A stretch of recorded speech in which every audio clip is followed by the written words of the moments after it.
Ça y est, on connaît enfin les résultats des législatives 2022 et tout ça, une fois de plus, nous a offert un joli bordel. Il est l'heure du 58e épisode de La Farce Tranquille. Taisez-vous. En Non mais cet homme est 2018, ahurissant. porte-parole du gouvernement. que vous venez de faire, c'est super. Chers amis, très heureux de vous retrouver pour ce nouvel épisode de votre émission 100% politique sur Juste Milieu, tous les mercredis à 18h, vous le savez, 58e épisode, ça file à une vitesse incroyable et pour soutenir l'aventure, n'hésitez pas à vous abonner à la chaîne YouTube Juste Milieu, vous êtes de plus en plus nombreux, c'est complètement fou, donc joignez-vous à l'aventure, joignez-vous à nous, hein, c'est que du plaisir, et puis le petit pouce bleu, ça mange pas de pain, on va attaquer tout de suite ce nouvel épisode spécial législatif 2022, mais avant toute chose, on commence avec le sondage de la semaine. Maintenant ça va chier.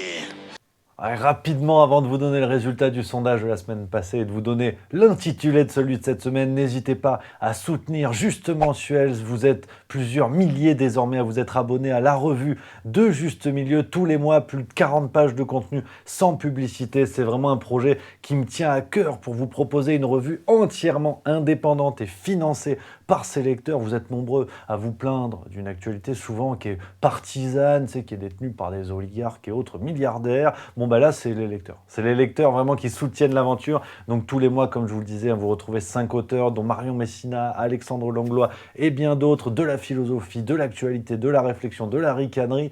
Votre humble serviteur a sa propre rubrique, un Juste Milieu parle au français. Donc quoi qu'il en soit, le lien est tout en haut de la description si vous voulez vous abonner pour 3 mois. Comme ça, vous pouvez découvrir la revue. Et puis si ça vous plaît pas, vous annulez à tout moment. C'est vraiment à la confiance. Le lien est tout en haut de la description. Je compte sur vous. Alors, la semaine dernière, le sondage portait, on est encore à l'entre-deux tours des législatives 2022, et ce sondage portait sur la majorité pour La République En Marche, oui ou non. Est-ce que d'après vous, tout ça vous semblait jouable? Vous avez été devin. Vous avez été devin parce que oui, 96, non 701.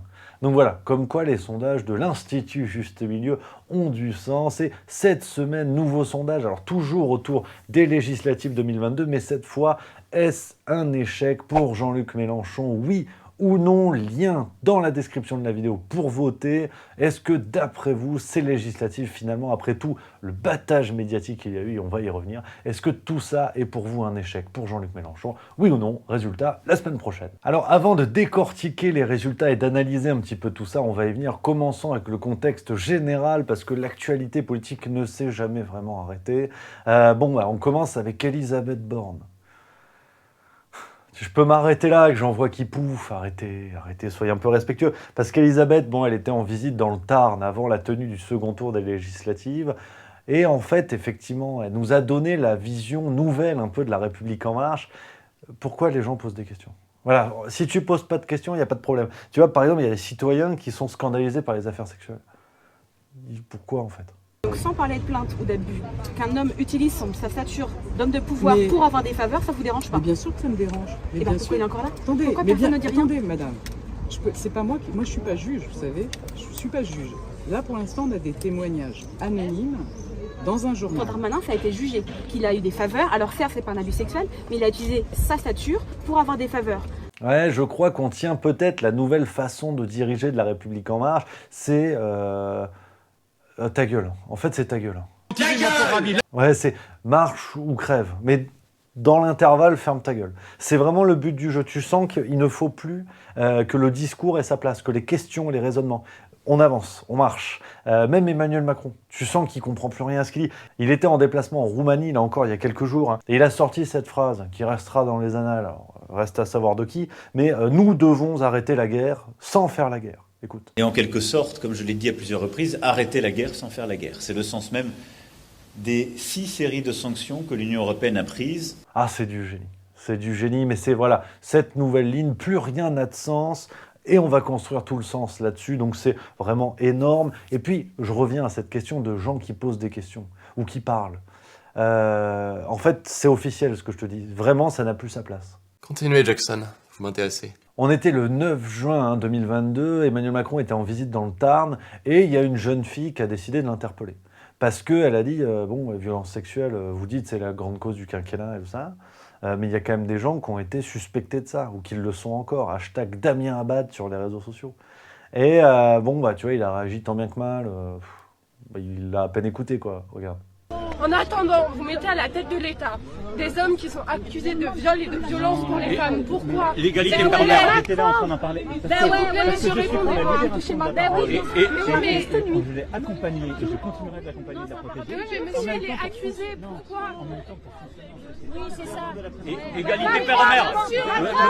Mais déjà, il l'a regardé dans les yeux. Donc ça vaut adoubement, si on était au Moyen-Âge. Donc ça vaut adoubement. Et patatras, hein, le 10 juin, donc le lendemain des faits, cette jeune fille a reçu la visite des gendarmes dans son lycée. Une vidéo visionnée plusieurs millions de fois sur les réseaux sociaux. Mais le lendemain de l'échange, alors qu'elle est en cours, Laura reçoit la visite des gendarmes. Ouais, elle a témoigné quelques jours plus tard sur BFM TV et voici ce que les gendarmes lui auraient dit. Les mots que la gendarme a dit, c'est « vous n'auriez pas dû faire ça ». Il y avait d'autres façons d'interpeller le président, en lui écrivant par exemple ou en s'adressant à des journalistes. Laura a elle-même été victime d'agressions sexuelles par le passé. Alors dans la foulée, tu l'imagines bien, la gendarmerie du Tarn a communiqué pour essayer un peu de mettre le couvercle là-dessus. Ils ont dit notamment « Notre action visait simplement à prendre en compte cette personne qui s'était présentée comme victime pour lui proposer de recueillir une éventuelle plainte ». Dans tous les cas, c'est pas très fin. Tu viens dans le lycée de la fille, tu sais, elle est en classe en train d'étudier, bon, sûrement des conneries, et t'as les gendarmes qui arrivent, excusez-moi, c'est vous qui vous êtes fait violer? On peut se voir 2 minutes? Non. Je trouve pas ça crédible, c'est que mon avis. Je suis bien d'accord avec la grosse. Forcément, hein, il y a eu beaucoup de réactions, notamment Manon Aubry sur LCI. Et elle a eu la mauvaise surprise d'avoir des policiers qui sont venus lui rendre visite, des gendarmes qui sont venus lui rendre visite. Alors, je pose la question sur ce plateau, je ne sais pas si j'aurai des gendarmes qui m'attendront à la sortie de LCI. Alors, on a eu aussi Christophe Castaner. Alors, c'est vrai que pour parler maladresse et indélicatesse, pour moi, il est ceinture noire. Voilà ce qu'il nous dit, lui. Mais c'était certainement une maladresse. D'ailleurs, les gendarmes le reconnaissent eux-mêmes. Mais en aucun cas, c'était une pression sur elle. Ça, j'en suis convaincu. Je connais suffisamment les gendarmes de notre pays pour savoir que ça n'est pas leur culture et ça n'est pas notre culture. Voilà, en aucun cas, c'était une pression. Non, non, non. Des gendarmes en uniforme qui débarquent dans ta classe et te sortent, c'est pas une pression, c'est une visite de courtoisie. À la rigueur, une démarche citoyenne pour te rapprocher de l'action quotidienne des forces de l'ordre. Mais surtout pas une pression.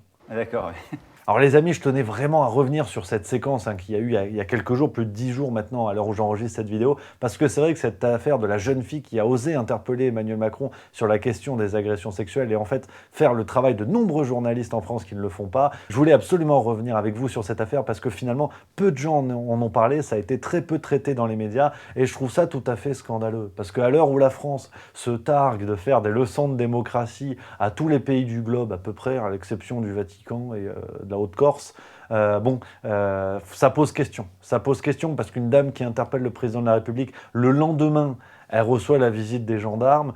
D'accord, vous connaissez la guinguette, l'honnêteté intellectuelle commande de dire peut-être que effectivement les gendarmes s'inquiétaient juste de savoir comment ça allait.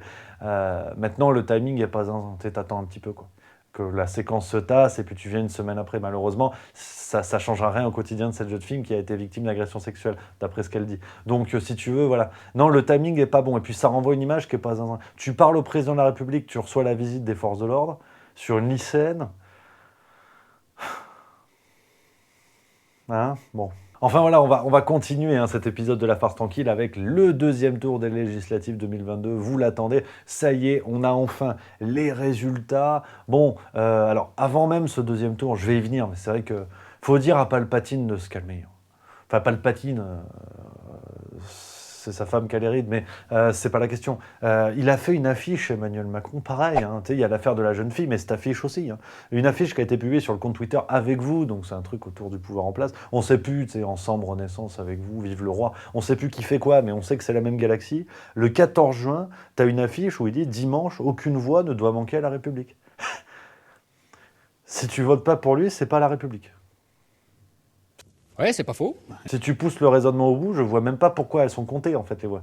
Parce que si des voix s'expriment dans un cadre qui n'est pas républicain, après tout, pour moi, ça fait 100% des voix pour la République en marche. Non, mais rigole pas. Rigole pas parce que ça, c'est la France. Et Poutine, c'est le grand méchant. Erdogan, c'est le grand méchant. Là, ça va. C'est la démocratie. J'ai juste un petit doute. Alors on continue avec les résultats, comme je vous le disais, les résultats, donc j'ai pris ceux du Figaro du 20 juin, mais on est pêle-mêle là-dessus. Ensemble, donc le parti présidentiel fait 34,94%, la NUPES 25,2%, le RN 21,46%, les Républicains UDI divers droite 9,81%, Reconquête est un petit peu en dessous de 5%. Donc voilà un petit peu pour les résultats de ces législatives. On a une abstention à 54% qui n'est pourtant pas le record absolu, hein, toujours détenu par 2017 avec 57,36%. Bon, en même temps, c'était la canicule. Et les médias ont fait que répéter pendant une semaine, ouais, restez chez vous, il fait chaud. Comment ça s'identifie un coup de chaleur? Alors, en 2003, nous avions eu le cas, c'est-à-dire, effectivement, à l'époque, personne ne connaissait cette pathologie. Bon, alors par contre, là, j'en appelle à la France. Amis français, va falloir m'expliquer quand même un truc. Gérald Darmanin réélu à Tourcoing avec 57,52%. Calmez-vous, madame, ça va bien se passer. Qu'est-ce qui se passe, les amis de Tourcoing? Vous regardez pas les journaux ou quoi? Non, mais je veux pas forcément tailler les gens du pouvoir en place, mais Darmanin, s'il y en a un qui a la palme de l'incompétence, c'est quand même lui. Il est réélu. Qu'est-ce qui se passe à Tourcoing? Qu'est-ce qu'il vous a fait à Tourcoing? Vous aussi, vous a fait des faveurs pour avoir un appart? Pareil, hein, Damien Abad, un réélu dans la 5e circonscription de l'Ain, 58%. Bon, faut se réjouir. On a quand même Christophe Castaner et Richard Ferrand qui se sont fait dégager. Donc j'ai encore un petit peu d'espoir. C'est déjà ça. Même la ministre de la Santé, Brigitte Bourguignon, s'est inclinée avec quand même un écart de 56 voix. Donc attention, c'est pas zinzin. Maintenant, calmez-vous. Parce que j'en vois qui se réjouissent, qui disent « Oui, super, on a dégagé Brigitte Bourguignon ». Foutu pour foutu, tu vas voir qu'Emmanuel Macron, il peut nous la mettre et remettre Olivier Véran. Alors là, on va se retrouver comme des cons. Et puis finalement, sur ces résultats, en termes de sièges, hein, la matérialisation des résultats sur le nombre de sièges obtenus, on est loin du puzzle médiatique qui avait été proposé. La NUPES finit avec 131 sièges. Finalement, c'est moins que 2007 et 2012 pour toute la gauche rassemblée. L'ensemble, donc le parti présidentiel finit avec 245 sièges. Ça n'est pas la majorité absolue, donc tremblement de terre pour le pouvoir macroniste. Le Rassemblement national fait une percée historique avec 89 sièges, alors que Zemmour devait les enterrer. Il faut s'en rappeler. Hein. Les médias, ça fait 6 mois qu'ils nous disaient Zemmour, il va tuer le Front National, il va tuer Emmanuel Macron, il va tout tuer. Là, il a tué pas grand-chose. Là, Éric Zemmour, c'est chaud. Ouais, puis on a même appris aujourd'hui qu'il s'est fait virer de la piscine du Ritz. C'est Canard enchaîné qui a révélé ça. L'année va être bien pour Gargamel. Moi, vous savez, c'est le mot de Richelieu. Et puis les Républicains se retrouvent avec 76 sièges, donc l'équipage, hein, les Républicains UDI divers droite. Alors les Républicains qui se retrouvent dans cette position paradoxale en fait d'avoir les cartes en main et s'ils décident de faire une alliance avec La République En Marche, de faire peser la balance et de donner la majorité absolue à Emmanuel Macron, maintenant ils ont dit, les Républicains par la voix de Christian Jacob, leur président à l'Assemblée pour l'instant, il va quitter le poste, ils ont dit non, pas d'alliance. Et quand les Républicains disent quelque chose, ce sont quand même des gens qui ont fait voter un chien et des morts à leur primaire. Donc moi j'ai toute confiance en eux. En épargnant au premier tour les extrêmes et en esquivant le débat démocratique, Emmanuel Macron a joué avec le feu. Je voterai en conscience Emmanuel Macron. Et puis c'est vrai que mathématiquement, si on imagine l'équivalent de la NUPES à droite, on se rend compte quand même que le discours médiatique n'est pas vraiment celui qui nous a été servi, où la gauche devait faire un véritable raz-de-marée. Et en fait, la droite, si elle avait formé un ensemble, finit avec 165 sièges, ce qui, en vérité, est plus que la gauche rassemblée. Donc comme quoi, la NUPES n'est pas le raz-de-marée annoncé. Et justement, sur ce discours médiatique qui a été servi autour de la NUPES, vraiment, on a eu un battage médiatique autour de Jean-Luc Mélenchon, cette alliance de gauche qui devait tout exploser, un projet au départ très sexy, vraiment l'alliance tant attendue des partis de gauche qui finalement a complètement explosé une fois les sièges obtenus à l'Assemblée nationale, c'est-à-dire tout le monde est parti de son côté, il n'y aura pas pour l'instant de groupe parlementaire commun. On en a parlé sur Twitch le 21 juin 2022, en direct dans le Juste Bistrot. N'hésitez pas à nous rejoindre, le lien est dans la description de la vidéo. Tous les mardis, vendredis à 11h30, vous cliquez sur le lien, on s'éclate, on rigole. Vous arrivez automatiquement sur l'émission en direct, vous avez qu'à vous fendre la poire. Je vous mets l'extrait un petit peu de ce qui s'est dit sur la NUPES. J'ai hâte de vous retrouver sur Twitch. Quand Jean-Luc Mélenchon dit que la NUPES incarne la principale force d'opposition, là encore, je suis désolé, mais c'est un demi-mensonge. C'est un mensonge de semi-habile, comme on pourrait dire en philosophie. C'est-à-dire que, oui, la NUPES est une force d'opposition, mais n'est pas un groupe d'opposition. Un groupe d'opposition est un seul et même parti, et aujourd'hui, le principal groupe d'opposition est le Rassemblement national, avec 89 sièges. C'est malheureux, mais c'est mathématique. Et c'est bien pour ça que, d'ailleurs, c'est ce qui s'est passé hier. Hier, Jean-Luc Mélenchon a appelé à la création d'un groupe commun de la NUPES, ce qui n'a pas été fait avant, d'ailleurs, ce qui en dit long sur tout l'emballage médiatique de cette affaire, qui en fait était juste un accord électoral tout bidon, et je vais y venir après sur la conclusion, pour moi, quelle est la cause de cet accord, et donc Jean-Luc Mélenchon a souhaité la création d'un groupe commun, ce à quoi les autres partis ont donné une fin de non-recevoir, PS, Parti communiste et Europe Écologie Les Verts ont dit non, on ne veut pas être un groupe commun, on veut être une nuance, on veut être une force d'opposition, mais pas un groupe commun. Ce qui fait que la NUPES, en tant que telle, n'a jamais existé et n'existera pas à l'Assemblée nationale. Et on continue, et vous l'aurez compris, du côté de La République En Marche, c'est véritablement panique à bord, on ne sait plus où donner du bec. Ça, c'était le 19 juin sur BFM TV, tu sais, Dupond-Moretti. Bon, c'est l'ennemi de l'extrême droite, il a dit, tu sais, il s'était présenté au régional là, pour battre le Front National. Bon, il a pris une branlée. Enfin, tu vois, au départ, il est vraiment contre le RN, les fachos et tout. À la différence de M. Bertrand, je ne veux pas chasser sur les terres du Rassemblement national. Je veux chasser le Rassemblement national de cette terre. Là, il a quand même dit qu'il envisage d'avancer ensemble avec le RN. Écoute. C'est en réalité à l'Assemblée nationale que nous verrons et que nos compatriotes verront comment nous essayons d'avancer ensemble. Voilà, c'est dire que s'ils en sont là, c'est que vraiment, là, le Titanic est déjà sous l'eau, c'est un sous-marin. On a eu également le 21 juin, ça c'est du tout frais, Emmanuel Macron qui a reçu les chefs de parti, tout ça pour envisager la création d'un gouvernement d'union nationale. Bon, en gros, Emmanuel Macron, il se rend bien compte qu'il va plus pouvoir gouverner tout seul dans une monarchie à peine déguisée. Plus de majorité absolue, des partis d'opposition qui retrouvent un petit peu de courage et des biceps. Ah donc forcément, il est obligé de gouverner démocratiquement. Et bon, bah là, cette affaire, bon, c'est un truc médiatique à la con, c'est une formule creuse, qu'on soit bien d'accord. Gouvernement d'union nationale, le mec qui se prend pour De Gaulle, calme-toi. Ah non, t'es un Gaulle. Et encore, il y avait hors-jeu. Ouais, c'est marrant. On continue du côté de la NUPES et précisément de la France Insoumise. Et oui, parce que finalement, le pari n'est pas réussi pour Jean-Luc Mélenchon, même si, bon, il avait d'autres soucis, parce qu'il s'est inquiété, tu sais, de la fameuse affiche de Macron là, sur La République dont je te parlais tout à l'heure. Jean-Luc Mélenchon, regarde ce qu'il nous a dit, c'était le 15 juin. Le président de la République, sur son premier tarmac, commence par dire qu'aucune voix ne doit manquer à la République, comme si la Macronie était à elle toute seule la République, comme si tous les autres en étaient des ennemis, ce qui est plus ou moins lourdement suggéré et par lui et par ses amis. Bon, alors attention, Jean-Luc Mélenchon, c'est aussi lui qui avait hurlé ça, rappelle-toi, au moment de la perquise dans les locaux de la France Insoumise. La République, c'est moi! Voilà, donc, qui est la République? Bon, là, c'est un peu le Roquefort qui dit au camembert, tu schmoutes. Mais bon, faut quand même être beau joueur. Faut être beau joueur et honnête intellectuellement. Jean-Luc Mélenchon avait quand même déclaré, c'était le 24 mars 2022, dans une émission pour les présidentielles sur l'INA, il avait dit que en fait, c'était ridicule. Regarde. Dans la scène qu'on voit où je dis la République, c'est moi, dont on a fait des t-shirts depuis et des plaisanteries, bon, cet homme me menace de son arme. Il me dit, monsieur, je suis armé. Il me montre son petit truc tricolore. Et à ce moment-là, si vous voulez, comment vous expliquer? C'est ridicule, je le sais bien. Mais je suis rempli d'une indignation. Donc un joli mea culpa, on attend celui d'Emmanuel Macron, comme ça tout le monde se serrera la paluche bon copain. Mais c'est vrai que bon, bah là, ça fait grise mine du côté de Jean-Luc Mélenchon. Antoine Griezmann, parce que c'était sur BFM TV le 17 juin, on s'en rappelle, Jean-Luc Mélenchon avait déclaré « Lundi matin, je serai chez moi », donc le lendemain des résultats, j'attendrai le coup de téléphone du président de la République. Eh bien, je serai chez moi, voulez-vous que je sois? J'attendrai le coup de téléphone du président de la République pour me demander de former le gouvernement.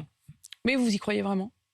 Mais pourquoi n'y croirais-je pas? Parce que... en fait, dur retour au réel, parce que finalement, le pari de Jean-Luc Mélenchon d'être élu Premier ministre n'a pas fonctionné, et le 20 juin sur BFM TV, il a lui-même reconnu que le résultat était assez décevant. Le résultat est assez décevant, et en toute hypothèse, pour nous, je parle, mais en toute hypothèse, il crée une situation ingérable. Et puis dans la foulée, on en a déjà un petit peu parlé, mais c'est vrai que ça c'était le 20 juin, il y a eu la proposition émanant de Jean-Luc Mélenchon et de la France Insoumise de former un groupe parlementaire commun avec toute la NUPES, c'est-à-dire d'ancrer pour de vrai dans le réel cette alliance de la NUPES qui pour l'instant n'était juste qu'une étiquette, un joli logo de toutes les couleurs, et en fait les autres partis ont dit non, Jean-Luc, t'es sympa comme tout, nous on a pris nos sièges, on a pris notre pognon, à ciao, bye bye. Donc c'est dommage parce qu'il faut rendre à César ce qu'appartient à la salade et le pari initial de Jean-Luc Mélenchon de se faire le grand rassembleur des partis de gauche pouvait vraiment défendre l'intérêt de nombreux citoyens qui attendaient ce projet depuis très longtemps, mais il faut bien reconnaître que malgré l'initiative louable portée par Jean-Luc Mélenchon et la France Insoumise, les autres partis ont fait ce qu'on appelle dans le milieu caca culotte, ont préféré prendre leur pognon et une fois de plus trahir leurs électeurs. No pasarán! Donc voilà les amis, on va finir ce 58e épisode, et là il y en a des belles en plus avec les pépites de la semaine. 3 jolies pépites cette semaine et on commence avec un clip vidéo qui a été retiré. C'est d'ores et déjà une archive inoubliable. Des jeunes avec Macron qui s'étaient dit tiens, on va critiquer la NUPES et ils ont fait un clip à la con. Vraiment, ça doit être des crétins qui sortent d'école de commerce, je sais, j'en viens. Donc voilà, et ils ont fait un où ils disent oui, si la NUPES gagne, on pourra plus partir à Marrakech, regarde.